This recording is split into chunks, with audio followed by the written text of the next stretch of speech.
Culture Santé. Aujourd'hui, nous allons parler des maux de dos ainsi que la flexibilité.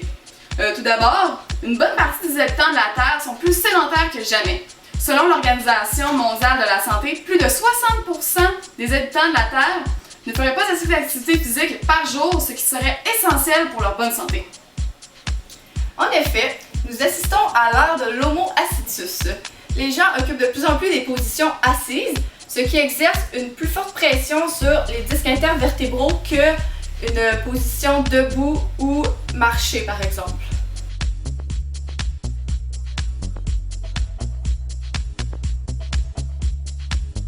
La sédentarité est au banc des accusés. Notre corps est fait pour bouger. La meilleure flexibilité diminue les risques de maux de dos, d'arthrite et de problèmes de posture. Toute personne devrait effectuer des exercices de flexibilité, car une flexibilité accrue permet de faire plus librement des mouvements et des tâches quotidiennes. D'ailleurs, les sportifs ayant une meilleure flexibilité ont généralement une meilleure performance. Il est donc très important d'effectuer des exercices de flexibilité avant et après un entraînement. Maintenant, quelques exercices de flexibilité. Pour commencer, nous allons travailler l'étirement des psoas iliaques et cette position apporte aussi un soulagement des maux de dos.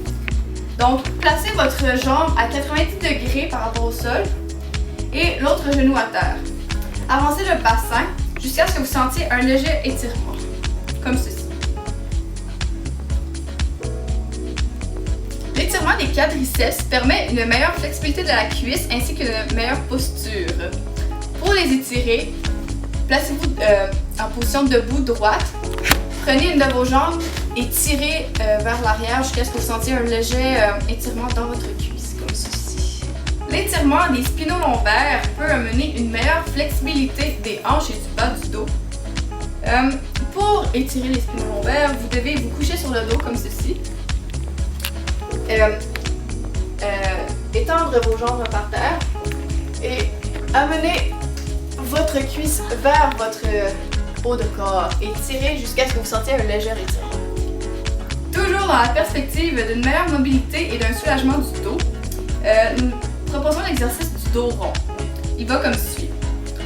Courbez le dos vers le haut en inspirant et courbez-le vers le bas en expirant. Faites-en une série.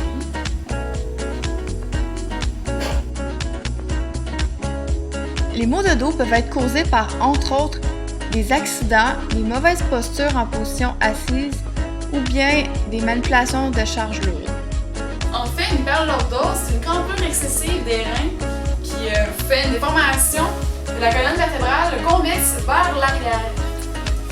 Puis, qu'est-ce qu'il faut faire pour pas provoquer cette maladie-là, l'hyperlordose?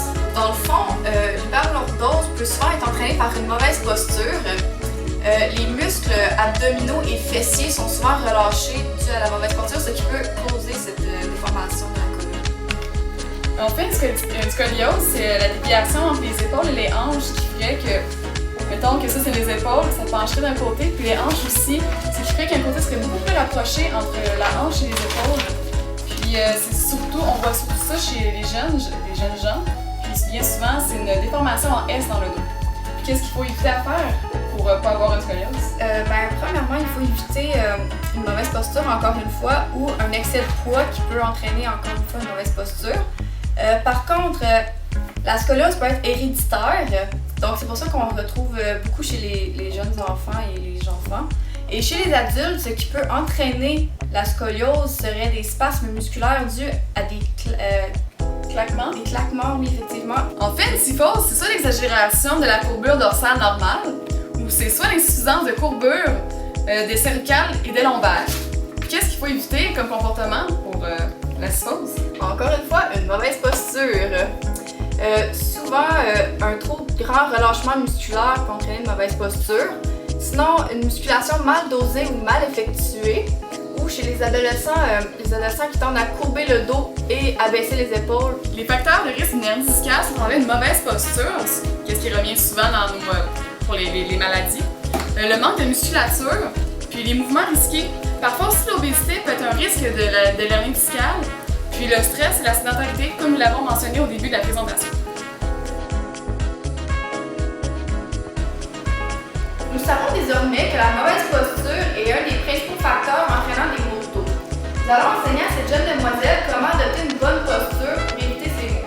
Commençons par la posture position assise.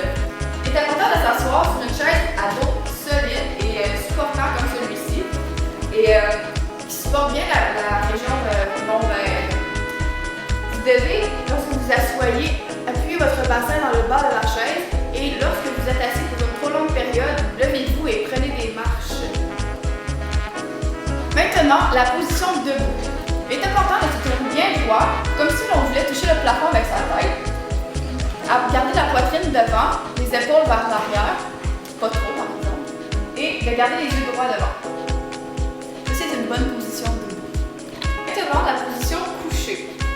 Premièrement, il est bien important de dormir sur un lit, un matelas ferme. Coucher le dos bien droit. Placer un oreiller sous les genoux et sous la tête et le cou pour bien les supporter. Les oreillers doivent servir à maintenir une position naturelle et bien droite. Finalement, le soulèvement d'objets. Il est bien important de forcer avec vos jambes et non votre dos. En ne fléchissant pas les genoux, comme ceci, vous forcez avec votre dos. Il faut donc bien plier les genoux.